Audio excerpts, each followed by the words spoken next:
小虎咪咪叼着小笔记本上场。小虎咪咪，喵。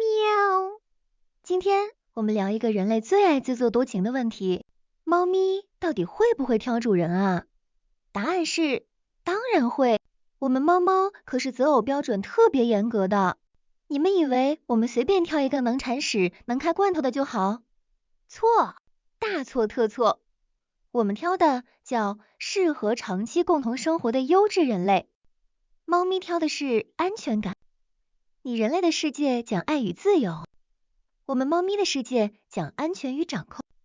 小虎咪咪，我观察过很多同类，有些猫看到一个人就自然放松，打呼噜、躺平、露肚皮，但看到另一个人就瞬间防空警报，耳朵立起，尾巴炸毛，脚底抹油。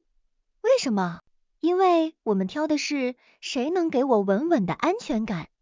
安全感来自哪里？汪，声音温柔但不吵闹，动作稳定不突兀，不乱伸手，不强暴猫。甜，气味让猫觉得还行，不臭，听起来不难。但人类，尤其是那些爱猫来抱抱的，会直接被我们拉黑。猫咪挑的是互动方式，有些人一上来就想摸猫头、揉猫脸，对我们来说那叫武力侵略。你们喜欢的人类是什么样？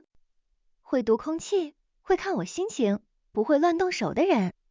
比如坐那里不动，让猫自己靠近，抱，伸手让我闻，不是直接胡乱抚摸。懂得从下巴、脸侧、耳后这种正确部位开始摸。懂互动方式的人，就是我们猫咪眼里的高质量伙伴。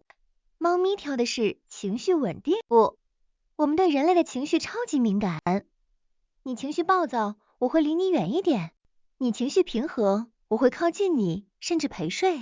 所以，猫咪真正挑的是哪个人的情绪让它觉得舒服 ，predictable。小孩为什么常被猫避开？因为小孩的情绪像天气预报，永远不准。猫咪挑的是相处节奏，有的人总想和猫亲密互动，有的人则像雕像一样安静不动。我们挑的是和自己节奏匹配的人。如果你家有2只猫，你就会发现，明明同一个主人，一只猫把你当宝，另一只猫却觉得你像背景板。这不是你不好，这是节奏不对。猫主子，你太吵、太快、太黏、太冷漠都不行。我们要的是懂我节奏、尊重我边界的伙伴。猫咪挑的是谁好欺负？嘿嘿，没错。我小虎咪咪必须承认，我们猫咪有时候会挑好说话的人类。谁最容易被我盯着就开罐头？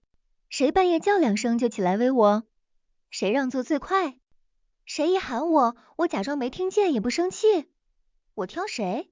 当然挑那个最好拿捏的。言语，猫咪的挑不是任性，而是本能。小虎咪咪总结一下我们挑主人的核心标准：互动方式对不对？情绪稳不稳？咪，相处节奏合不合？是不是好拿捏？是不是温柔体贴？如果你被猫咪挑中了，恭喜你，说明你是一个情绪稳定、尊重边界、懂得温柔的高级人类。而如果猫对你冷淡，不是你糟糕，只是你还没找到那只对的人。